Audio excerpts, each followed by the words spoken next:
역시 또 일부 예배와 마찬가지로 반갑지 않은가 보네요. 다시 인사하겠습니다. 만나서 반갑습니다.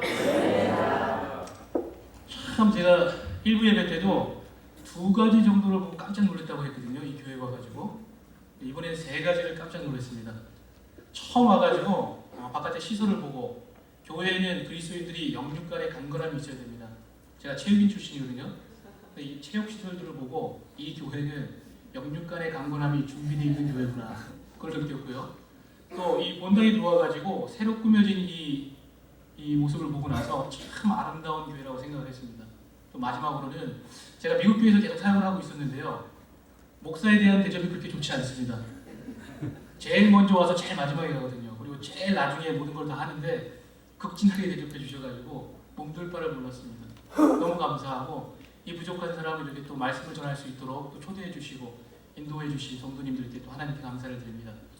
같이 기도하고 저한테는 능력이 없지만 하나님께는 그 하나님의 말씀에 능력이 있습니다. 그 말씀의 능력이 이 시간에 전해지길 바랍니다. 기도하시겠습니다. 하나님의 은혜와 사랑에 진심으로 감사를 드립니다. 이 자리에 하나님을 사랑하며 하나님을 아버지라고 부르는 하나님의 자녀들이 나왔습니다. 하나님께 온전히 예배를 드리고 기쁨으로 우리가 가진 모든 것을 드립니다. 하나님 이 시간 역사하여 주옵소서. 오직 하나님의 그 임재를 맛볼 수 있는 이 시간이 되게 하여 주옵소서. 하나님의 말씀이 전달되어지는 그 시간이 되게 하여 주옵소서. 하나님 우리가 듣겠나이다. 주여 말씀하여 주옵소서. 살아계신 우리 주 예수 그리스도의 이름으로 기도드리옵나이다. 아멘. 제가 엉뚱한 생각을 자주 합니다. 그래서 말씀을 준비하면서 이런 생각을 한번 해봤습니다. 내가 미국에서 무엇을 가장 많이 했을까? 어떤 일을 내가 가장 많이 했을까? 미국이니까 당연히 영어를 제일 많이 했을 것 같잖아요. 근데 생각보다 영어를 그렇게 많이 한 것 같지 않아요.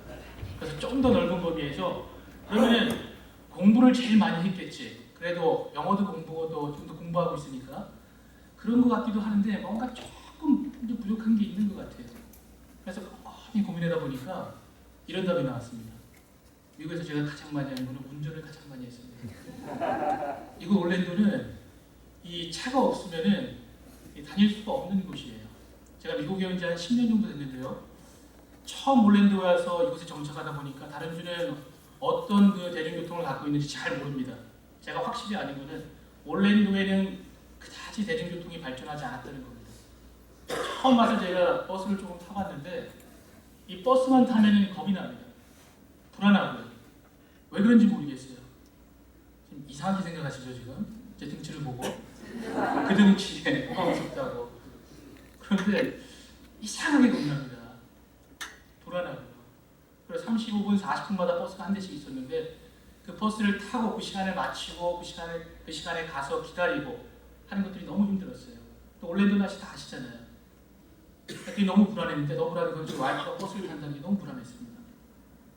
그래서 이 올랜도는 이 차가 없으면 정말 불편한 곳입니다. 그런데 우리가 차에 보면은 이 3개의 거울이 있습니다. 다 아시죠? 백밀러하고 2개의 사이드 밀러가 있습니다. 이 거울들의 역할이 뭐냐면은 차를 안전하게 목적지까지 도착할 수 있도록 도와줍니다. 평소엔 저희가 잘 몰라요. 왜냐면 이거를 들여다보지만 잘 보지 않기 때문에 잘 모릅니다. 근데 이 거울을 통해서 저희는 차를 왼쪽으로 움직이고 오른쪽으로 움직이고 또 백미러를 통해 가지고 뒤를 바라보면서 앞으로 전진해 나갑니다. 우리 인생에도 이런 거울이 있습니다. 그 거울이 뭐냐면은 바로 우리의 과거입니다. 다른 말로는 역사라고 말하죠. 우리한테 과거가 없으면은 현재 우리가 없습니다. 만약에 현재가 없다면은 우리한테 미래가 없는 겁니다. 과거는 현재를 있게 하는 이유입니다. 그리고 미래는 결과이고요. 그럼 현재는 뭐냐면은 바로 미래로 가는 과정입니다. 이와 마찬가지로 그리스도인의 삶 속에도 과거와 현재와 미래가 있습니다. 예수님을 기준으로 해가지고요. 과거는 예수님을 만나기 이전의 상태를 말합니다. 바울은 오늘 본문에서 이 상태를 허물과 죄로 죽었던 상태라고 말합니다. 예수님을 만나기 전, 내가 예수님을 나의 구주로 영접하기 이전의 상태가 바로 우리에게 과거입니다. 현재는 예수 그리스도께서 내 안에 계신 상태입니다. 내가 예수 그리스도를 나의 구주로 영접한 그 상태를 현재라고 합니다. 그럼 미래는 뭘까요? 천국입니다. 하나님의 나라가 미래입니다. 예수님이 오시는 그날이 바로 우리에게 미래입니다. 그렇기 때문에 그리스도인들에게 과거는 은혜입니다. 그리고 현재는 축복이고요. 그리고 미래는 우리에게 소망입니다. 바울은 오늘 본문 통해서 모든 그리스도인들에게 똑같은 과거가 있다고 얘기합니다. 제가 미리 말했죠. 뭐냐면은 허물과 죄로 죽은 자들입니다. 너무 이 표현이 아름답지 않습니까? 너무 간결하고 정확하게 표현해냅니다. 허물과 죄로 죽었던 자들. 여기서 죄로 죽었다는 의미는 뭐냐면은 영적으로 하나님과의 관계가 완전히 벌어진 거예요. 배반된 상태를 말합니다. 하나님의 관계가 완전히 벌어져가지고 내가 하나님을 배반한 상태를 가리키는 게 죽은 자를 말하는 겁니다. 우리가 너무 잘 아는 사건 있죠. 바로 에덴 동산의 사건입니다. 최초의 죄가 이 인류에 들어온 그 사건. 그 사건의 핵심은 바로 배반입니다. 하나님의 법에 대한 배반으로 우리는 하나님께 더 이상 가까이 다가갈 수 없는 접근 불가능 자로, 영원히 죽은 자로, 배반자로 죄인의 나귀를 가지고 태어나 하나님을 만나기 이전까지 우리는 죽은 자로 살아왔습니다. 그게 바로 우리의 과거입니다. 본문 2절과 3절에서 바울은 좀 더 구체적으로 그 상태를 묘사하고 있습니다. 어떻게 묘사하냐면은 우리가 모두 죄 가운데 있었으며 세상의 풍조를 따르고 공중의 권세 잡은 자를 따랐으며 육체의 욕심을 따라 육체의 마음이 원하는 것을 하여 본질상 불순종의 아들들같이 진노의 자녀였다고 합니다. 또한 지금도 그 영이 세상 가운데 역사하고 있다고 말합니다. 그 영이 단지 바울의 시대뿐만 있는 게 아니라 지금도 이 땅 가운데 역사하고 있다고 말합니다. 놀랍지 않습니까? 바울이 이 편지를 쓴 것은 약 2000년 전의 일입니다. 그런데 그 시대에 일어났던 사건이 지금 이 시대 가운데에도 그 영이 그대로 역사하고 있습니다.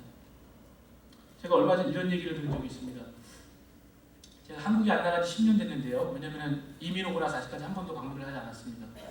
그래서 한국이 어떤지 잘 모르겠습니다. 듣는 걸로 의하면 요즘 한국에 밖에 나가면 참 무섭다고 그러네요. 우리 전에 같으면은 이 마을에 가면 다 놀이공원이 있잖아요. 그런데 가면 우리들의 사랑하는 자녀들, 우리 10대들이 항상 이렇게 좀 담배를 피우고 있습니다. 그럼 어른들이 가가지고 이 녀석들 거기서 뭐 하는 거야? 어린 것들이 그러면서 이제 지도해가지고 집으로 보내잖아요. 그렇죠? 그런 경험들 다 계시죠? 없는 것 같아요. 근데 요즘은 그렇게 거기 가가지고 그렇게 말하면은 그 아이들한테 맞는다고 합니다. 더 비통한 거는 신문을 통해서 이런 기사를 읽었습니다. 돈이 없어서 보험을 타기 위해 아내를 사랑하고 아내를 살해하고 남편을 살해하고 부모를 살해한다고 합니다. 대학생들은 등록금을 마련하기 위해서 또 대학생들이 자기의 유흥비를 마련하기 위해서 명품을 사기 위해서 자기의 몸을 판다고 합니다. 비통하지 않습니까? 도덕과 윤리가 붕괴되고 가정이 갈라지고 가정에서 부모의 권위가 무너지고 학교에서는 스승의 권위가 무너져가고 있다고 합니다. 왜 이 세상의 제약들이 자꾸 이 권위들을 무너뜨리려고 할까요? 그것은 바로 교회의 권위를 무너뜨리기 위해서 그렇습니다. 하나님의 말씀의 권위를 무너뜨리기 위해서 최종적으로는 감히 이 세상이 도전할 수 없는 하나님의 권위에 도전하는 겁니다. 이 세상은 자기 스스로가 자기를 보호하고 있다고, 내가 이 세상의 주인이 되어 살아가겠다고 한돌 한돌 바벨탑을 쌓고 있는 겁니다. 내 의지대로, 내가 원하는 대로. 우리들의 젊은 세대들은요, 성공을 위해서 달려갑니다. 그런데 문제는 어떠한 기준이 성공인지 모르는 채 무작정 자기의 이익만을 위해서 살아갑니다. 명확한 성공의 기준이 없어요. 그냥 자기만을 위해서 살아가는 거예요. 나를 위해서. 다른 사람이 어떻게 되든 상관없이 나만 성공하면 되기 때문에. 마치 육체의 종력을 쫓아 육체의 마음을 쫓아가는 그 진노의 자녀들처럼 말입니다. 오늘 바울이 말하는 그 불순종의 자녀들처럼 말입니다. 그게 바로 이 모습들이 바로 허물과 죄로 죽었던 우리들의 모습이었습니다. 그 이 모습이 바로 허물과 죄로 죽어있는 지금 우리가 살고 있는 이 세대의 모습입니다. 이 모습이 여러분들의 자녀들이 살아갈 그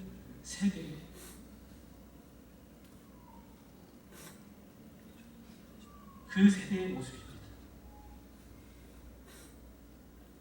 우리들의 자녀가 살아갈 그 세대의 모습이 이렇게 비통하고 원통한 세대입니다. 그런데요,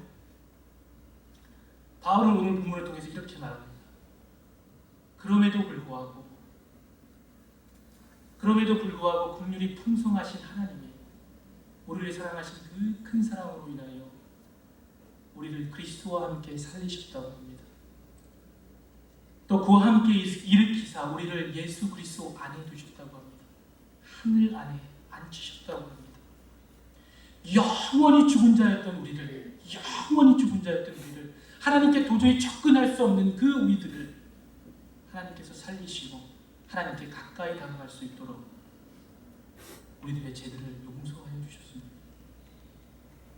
이런 허물과 죄로 또 죽었던 자들을 하나님께서 자녀 삼아 주시고 우리가 감히 하나님을 아버지라고 고백할 수 있는 그 은혜를 주셨습니다. 하나님의 용서는요, 그 죄를 전혀 기억하지 않으십니다. 우리가 불순종의 자녀였던 진노의 자녀였던 간에 그 죄를 전혀 기억하지 않으십니다. 깨끗하게 잊어주십니다. 그게 바로 하나님의 용서하심입니다. 그 용서하심으로 인하여 우리는 새 사람으로 새롭게 영을 얻고 하나님의 자녀로 다시 태어나는 것입니다. 이것이 바로 하나님의 은혜입니다. 그런데 이 과정에서 본체 하나님이신 예수 그리스도께서 인간의 형태를 가지고 이 땅에 오시어 모진 고난과 환난과 핍박과 고뇌를 다 겪으시고 자신의 모든 피를 쏟으시고 우리를 위하여 이 땅을 위하여 이 세상을 위하여 죽으셨습니다. 그것이 바로 십자가의 죽으심입니다. 여러분, 이 십자가는 하나님의 사랑과 은혜의 결정체입니다. 단지 교회에 있는 장식품이 아닙니다. 우리가 그리스도인을 나타내기 위한 상징이 아닙니다. 이 십자가는 하나님의 사랑과 은혜의 결정체입니다. 이 땅을 위하여, 우리를 위하여 죽으신 그 하나님의 은혜의 결정체가 바로 십자가입니다. 이것이 바로 십자가의 도입니다.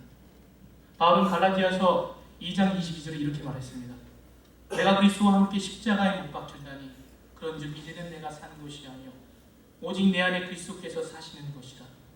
이제 내가 육체 가운데 사는 것은 나를 사랑하사 나를 위하여 자기 자신을 버리신 하나님의 아들을 믿는 믿음 안에서 사는 것이라. 그분의 나심과 죽으심과 부활하심으로 인하여 지금 우리가 이 자리에 나와 하나님을 예배하는 것입니다. 우리가 그 축복을 누리며 살아가는 것입니다. 이것이 바로 하나님의 측량할 수 없는 그 은혜이고 이것이 바로 하나님의 그 크신 사랑이십니다. 이 사랑을 받는 또 이 은혜를 받은 자인 줄 믿습니다. 혹 아직까지 교회에는 나오지만 이 사랑이 느껴지지 않는 분이 계시고 혹 우리가 교회는 나오지만 이 사랑과 이 은혜가 느껴지지 않는 분이 계시다면 성령 하나님의 감화 감동하심으로 느껴지는 믿어지는 은혜가 있길 바랍니다. 혹 내가 교회는 나오지만 이 사랑이 식어서 어느 순간 그 하나님의 사랑이 식어서 그 뜨거운 그 마음이 없으신 분이 계시다면 성령 하나님의 감화 감동하심으로 그 사랑이 회복되는 은혜가 있기를 바랍니다. 행복하지 않으세요? 우리가 이렇게 나와서 예배드리는 게 행복하지 않으세요? 하나님을 찬양하고 하나님께 기도하고 울고 보채고 행복하지 않으세요? 하나님의 자녀이기 때문에 가능한 겁니다. 그렇기 때문에 우리들의 현재는 축복입니다. 얼마나 큰 축복입니까? 제가 어려운 질문 하나 하겠습니다. 일부 예배 때는 딱 한 분이 대답하시더라고요. 굉장히 똑똑하신 분이에요. 딱 한 번만 대답하셨어요. 혹시나 대답을 모르시면 안 하셔도 괜찮습니다. 아시는 분만 대답하시면 됩니다. 질문하겠습니다. 심장이 없으면 어떻게 됩니까? 죽습니다. 심장이 없으면 죽습니다. 그러면은 심장이 뛰지 않으면 어떻게 됩니까? 곧 죽습니다. 이 하나님의 은혜는 우리에게 심장과 같습니다. 하나님의 은혜는 우리에게 심장입니다. 이 심장의 중심에는 하나님의 은혜가 있습니다. 하나님의 은혜의 중심에는 바로 십자가가 있습니다. 이 십자가의 중심에는 바로 예수 그리스도가 계신 것입니다.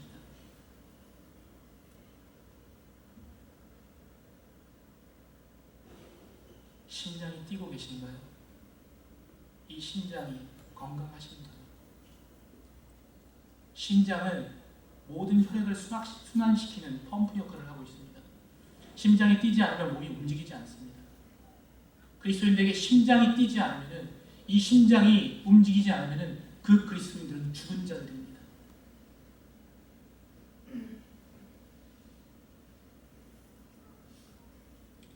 우리의 심장이 건강한 그리스도인이 되시길 바랍니다.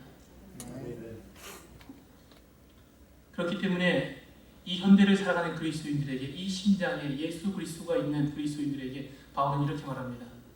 항상 기뻐하라, 쉬지 말고 기도하라, 범사에 감사하라. 왜 이럴까요? 왜냐하면 이것이 바로 그리스도 예수 안에서 우리를 향하신 하나님의 뜻이기 때문에 그렇습니다. 이것이 바로 오늘을 살아가는 그리스도인들의 생활 지침입니다. 항상 기뻐하고 쉬지 말고 기도하고 범사에 감사하는 것입니다. 왜냐하면 이 심장 안에 예수 그리스도가 살아 계시기 때문에 그렇습니다. 그런데요, 참 부끄럽지만 어리석고 부족한 저는 한탄을 합니다. 내가 하나님의 자녀이고 이렇게 하나님의 축복을 누리고 사는 사람인데, 하나님의 은혜로 값없이 의롭다함을 얻은 사람인데, 당면한 문제와 과제로 인해서 이 세상이 가져다주는 그 문제들로 인해서 하나님을 원망하고 불평합니다. 마치 홍해를 앞에 두고 원망하는 이스라엘 백성들처럼 하나님의 음성을 듣기 위해 시내산에 잠시 올라간 그 모세를 기다리다가 지쳐서 자신들의 우상을 만들고 불평하고 원망했던 그 이스라엘 백성들처럼 하나님을 원망하고 이 세상 속에서 불평합니다.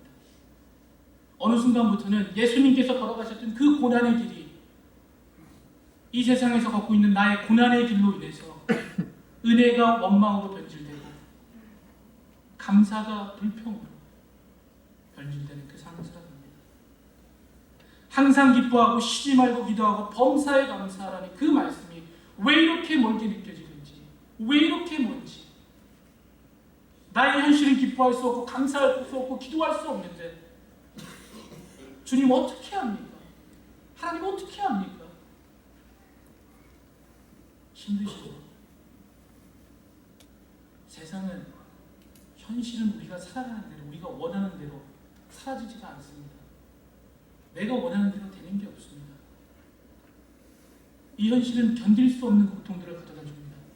우리를 계속 벼랑 끝으로 몰아냅니다. 가게세는 내야 되는데, 경기가 살아난다는데 고만하고 집세도 내야 되는데 언제 경기가 살아날지, 부모들 문제, 자녀들 문제, 거기다 교회까지 우리가 원하는 게 아닌데, 이 삶이 우리가 원하는 삶이 아닌데, 이런 삶을 살고 싶은 게 아닌데, 이 세상은 우리를 계속 연약하게 만듭니다. 사랑하는 성도 여러분, 이 시대가, 우리가 살고 있는 이 혼미한 세상이 왜 이렇게 우리를 힘들게 하시는 줄 아십니까? 바로 우리의 믿음을 연약하게 만들려고 하는 겁니다. 하나님의 은혜를 깨닫지 못하게 하기 위해서입니다. 하나님의 축복을 누리지 못하고 살게 하기 위해서입니다. 내 안에 있는 예수 그리스도를 부인하게 만들려고 하는 하나님 도대체 왜 이런 일들이 저에게 일어납니까? 하나님 저 사람도 있잖아요. 왜 하필이면 저한테 이런 일들이 일어납니까? 하나님 제가 이렇게 계속해서 기도하잖아요. 하나님 밤낮 기도하잖아요. 왜 하나님은 응답하시지 않는 거죠? 하나님 도대체 어디에 계시는 겁니까? 불안하게 합니다.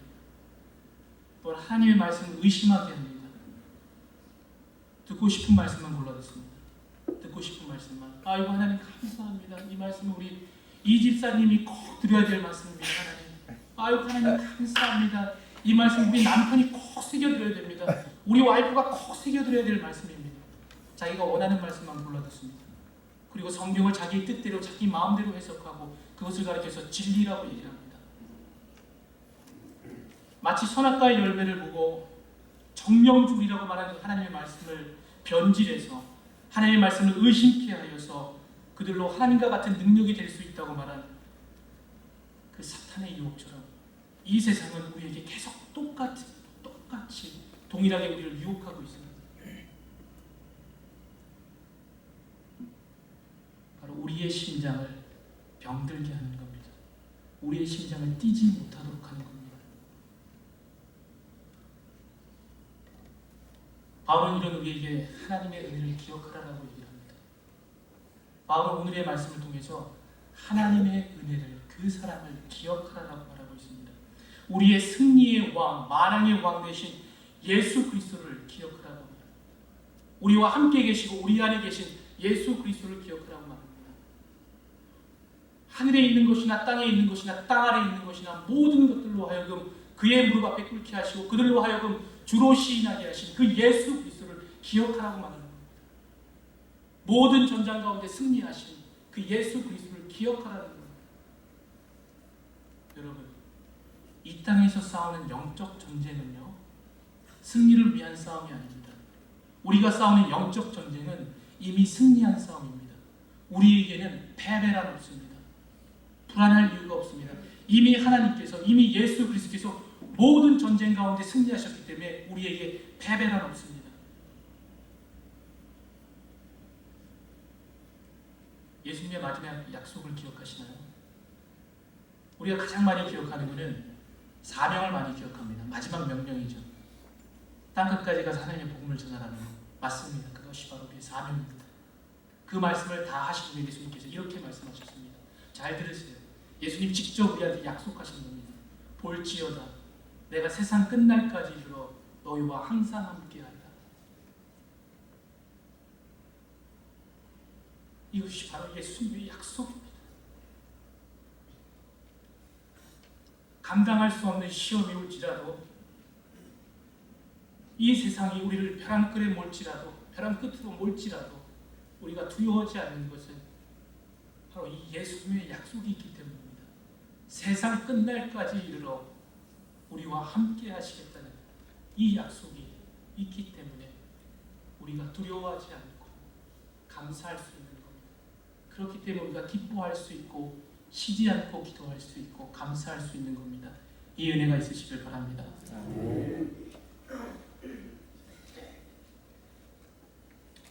모든 그리스도인들에게 동일한 과거가 있듯이 모든 그리스도인들에게는 동일한 미래가 있습니다.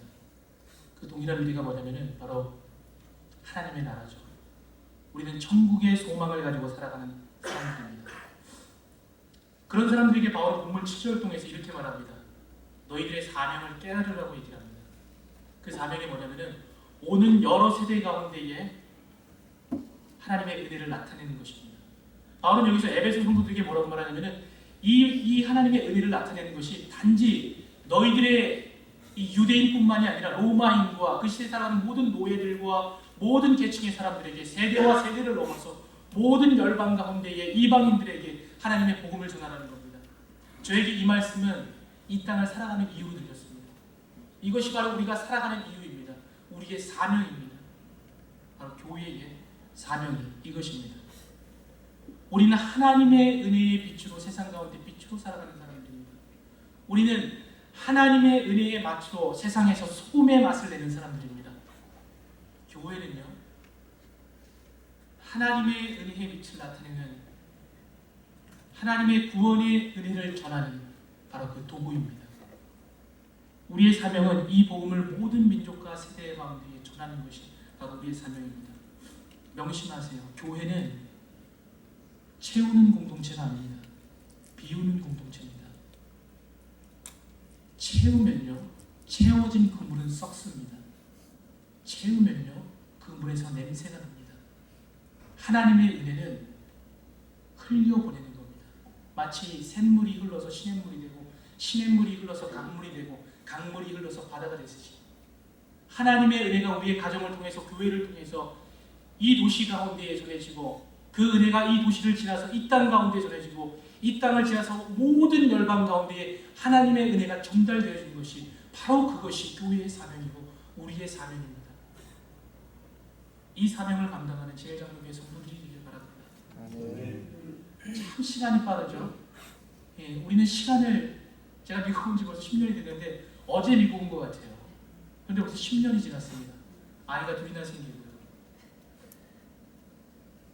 우리는 이 시간을 잡을 수가 없습니다. 항상 흘러가는 시간 속에서 동일하게 우리가 멈출 수 없는 건 뭐냐면은 바로 세상이 우리를 밀어내는 겁니다. 이 세상이 우리를 계속해서 절벽 끝으로 밀어내는 겁니다. 우리를 유혹하고 넘어지게 하고 믿음을 연약하게 하는 것을 우리가 멈출 수가 없습니다.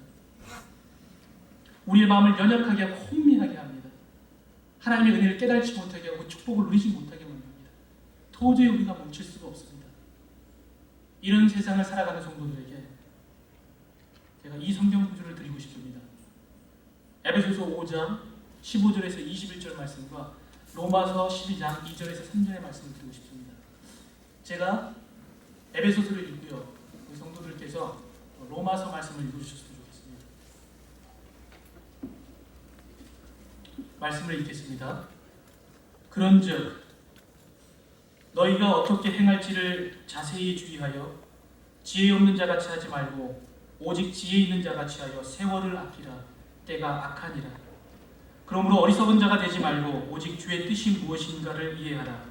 술 취하지 말라. 이는 방탕한 것이요 오직 성령으로 충만함을 받으라. 시와 찬송과 신령한 노래들로 서로 화답하며 너희의 마음으로 주께 노래하며 찬송하며 범사에 우리 주 예수 그리스도의 이름으로 항상 아버지 하나님께 감사하며 그리스도를 경외함으로 피차 복종하라. 성도들께서 로마서 12장 2절에서 3절의 말씀을 읽어주십시오. 오직 마음을 새롭게 하므로 변화를 받아 하나님의 사랑으로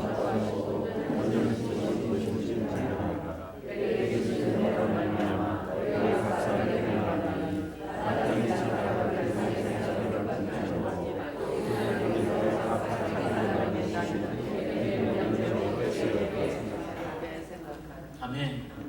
이 시대를 살아가는 그리스도인들에게 꼭 필요한 말씀입니다. 하나님의 지혜를 기억하고 그 지혜를 따라서 살아가는 겁니다. 그 말씀에 순종하고 신뢰하면서 살아가는 겁니다. 분별력 있는 그리스도인으로 살아가는 것이 우리의 사명입니다. 그런 그리스도인들을 원하는 겁니다. 제가 또 한 가지 드리겠습니다. 이 험한 세상 속에서 살아가시면서 이 찬송을 부르시기 바랍니다. 저희가 너무 좋아하는 찬송이죠. 예수가 함께 계시니. 어렵고 힘든 일 당하실 때, 주님 안에서 기쁘실 때, 예수 그리스도께서 우리 안에 계심을 기억하시고 하나님께 감사하면서 살아가십시오. 하나님의 우리와 늘 함께 하십니다. 주님께서 직접 약속하셨습니다. 언제나 어디서든지 이 찬양을 하시면서 그 기쁨을 가지고 살아가는 제일장로의 성도들이 되길 바랍니다. 오늘의 말씀을 이 찬송과 함께 마치겠습니다. 우리 다 같이 일어나셔서 이 찬송하겠습니다.